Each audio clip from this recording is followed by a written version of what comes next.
Acts chapter 15, verse 22, Paul and Barnabas have just been assured, and the church has been told, Paul and Barnabas were right.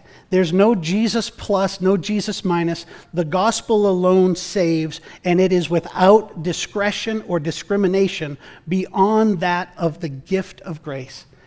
Anybody and everybody is to be invited into the gospel truth. You and I are to love all, share with all, and then invest in those who respond. Now let's pick it up. That's been decided.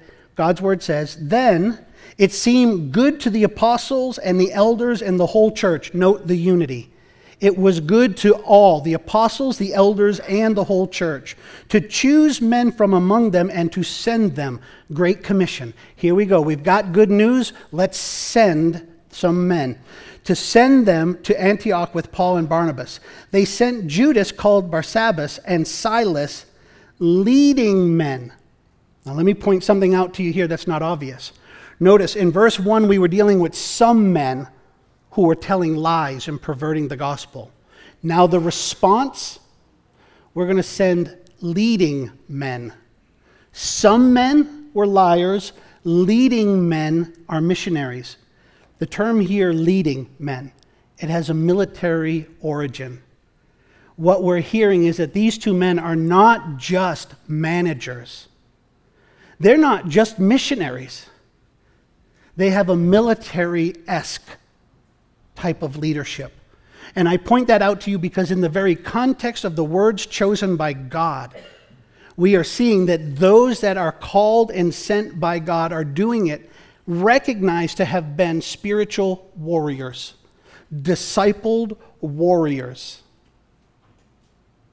You say, why do you make that distinction? Because in verse 1, Paul made it clear through Galatians that we were in a war. It would make perfect sense that those that you would send out would have a warrior-esque calling. Fruit of a warrior in those that are being sent. Please don't miss this. Again, you want to know why you're often thought of as over the top? It's because the context is missed. I would say to those that feel that we are often over the top that no, you're under the bar. God's word here, leading men. Leading men amongst the brothers. You'll be amazed as you read back through Acts 15 how many times you see the reference to brothers. Verse 1, we hear about some men. Later, we're going to see them, that they were some men who were like double agents in today's context.